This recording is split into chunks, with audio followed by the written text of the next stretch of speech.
Hi everyone, welcome back to the channel and thanks for joining us for another episode of FPL Fix. Game week 6 was wild, the chips were flying, clean sheets were busted and Haaland was running riot, but now it's time to look ahead. The most transferred players, best teams to target and the players to turn your season around, and our very own Game week 7 lineups. My name's James and here with me as usual is Patrick. Hi everyone, both of us actually rolled a dice this week with a triple captain chip, and what a great decision that turned out to be. Let's start things off with taking a look back at our scores for Game Week 6. James, why don't you kick things off?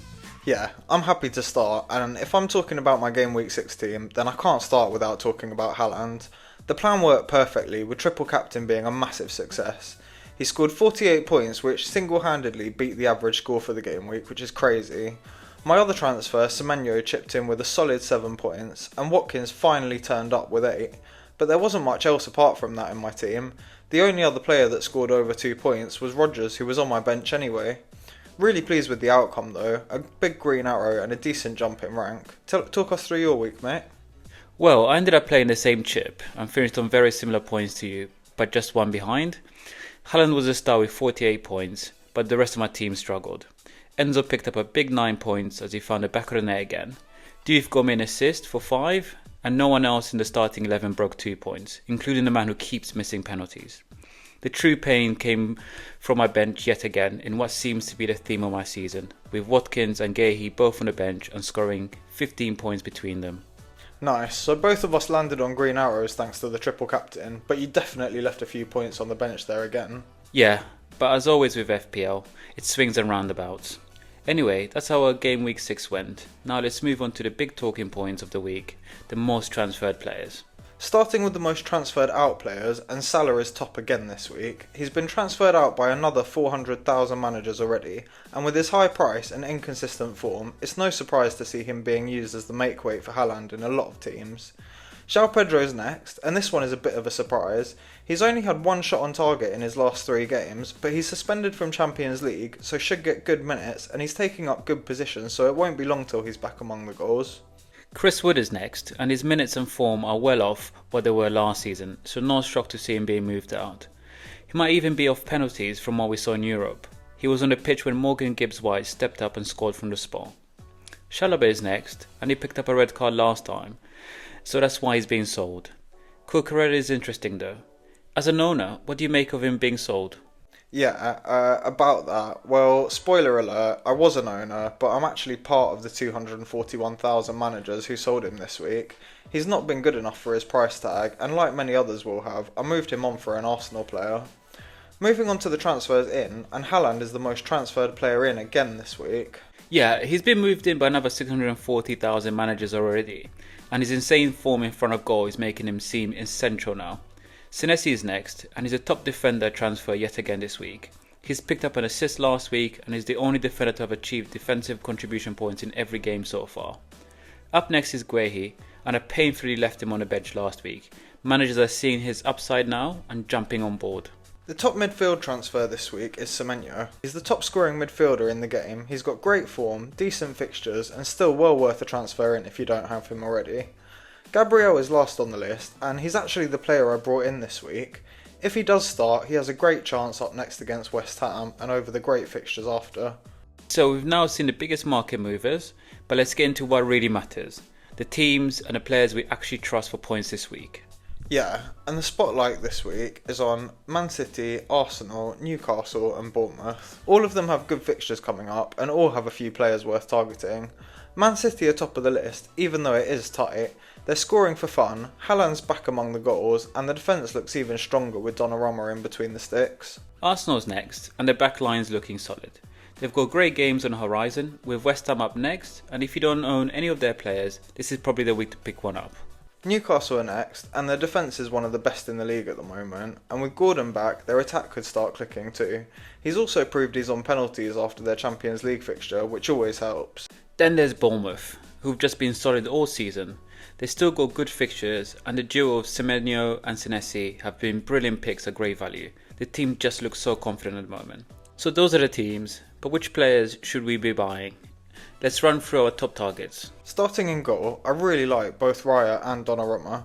Raya has the fixtures, and Donnarumma looks like he's settling straight into that City team, so I can see clean sheets racking up quickly. I do still like Petrovic from Bournemouth for the cheap alternative though. Defensively, Senesi is still fantastic value, and Gabriel, as mentioned earlier, looks a standout option from Arsenal. Both are nailed and have loads of routes to points with a position to take up. Onto midfield, and Semenyo is top yet again. He's been stacking up the points, and I still don't think it's too late to get on him. Saka's the premium option, but you've got to keep an eye on his fitness levels. If he's starting, he's potentially one of the best captaincy shouts outside of Haaland. Speaking of Haaland, he's top of the forward list again. He just looks unplayable right now, especially after the 48 points Triple Captain Haaland for us. And if you're looking for a second striker, Gyökeres from Arsenal is the one I like.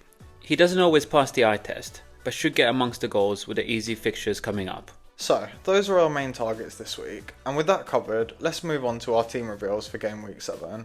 I'll start, and I'm actively playing a 4-3-3 for the first time this season, and after playing Triple Captain last week, there's no chips in play this time. I took a risk and made my transfer early to beat the price changes with Cucurella to Gabriel, and I'm pretty happy that I did, to be honest, with a 0.2 million swing in team value. I will be gutted if he doesn't start in the West Ham game after his knock on Wednesday though. Starting in goal, I've got Sells away at Newcastle, who I'm not expecting much from, but he's locked in as my keeper for now. At the back, I've gone with Van de Ven and Porro against Leeds, Konsa at home to Burnley, and new signing Gabriel at home to West Ham. Arsenal's defence looks strong, and I'm hoping Gabriel can add some attacking threat as well with his aerial prowess. Midfield is Rangers away at Brentford, Semenyo at home to Fulham, and Rodgers at home to Burnley. I've benched Gakpo with Chelsea away, and Ndoye also drops out with a tricky trip to Newcastle. Both of them had reduced minutes last week, and I don't want to risk either with their fixtures. Up front, it looks really strong. Haaland away at Brentford as my captain, Watkins at home to Burnley, who might play with a bit more confidence now, and he has a chance of some compensation for me before he finally leaves my team next week. And lastly, Evan Nilsson at home to Fulham. I really like all three fixtures, and I'm pretty happy with my front line. So yeah, I'm set for Game Week 7, strong home fixtures for most of my players, Haaland locked as captain, and no chips in play this week. How about you, Patrick? What's your team looking like? Well, after the big jump in rank last week, I'm hoping to push ahead in Game Week 7. I haven't hit a chip either, but I have made a couple changes and like how the squad looks. In goal, I've got Sanchez at home to Liverpool. Not the easiest fixture, but he should rack up some save points if nothing else. At the back, I'm going with the three who all play away this week. Guehi against Everton, Van de Ven faces Leeds, and Youth versus Arsenal. Not the strongest on paper, but with a form and fixture, I'm quietly confident this weekend. Midfield is where I'm hoping to make the most gains though. Kudos away to Leeds, Doku away to Brentford have massive upside. I've got Enzo at home to Liverpool, and he's been super consistent so far. And last but definitely not least is Saka at home to West Ham. He scored on Wednesday, and I think he could be big this weekend as a differential option. Up front is Watkins at home to Burnley, Richarlison to Leeds, and of course Haaland away to Brentford as captain. I'm tempted to captain Saka, but I definitely can't take the armband of the big Norwegian given his form. Yeah, I know he missed another penalty, but I think benching Bruno is really bold. I think I'd probably start him over Enzo if it was my team. No, he needs to know that missing a penalty is not acceptable, so he's firmly on my bench. Yeah, at this rate we're going to have to do an expected bench points section for you in each episode. But that's both of our lineups locked in for Game Week 7. Let us know in the comments, if you owned Bruno this week, would you be starting him, and who would you bench from Patrick's team to fit him in? Thanks for that, mate. And that's all for this week. Give us a like and subscribe to the channel if you enjoy the content. You can also follow us on X at Weekend Fix for our last minute tips before the deadline. Yeah, and don't forget that deadline is today at 6:30 PM, so lock your teams in and don't miss out. Good luck for Game Week 7 everyone, we'll see you after the international break.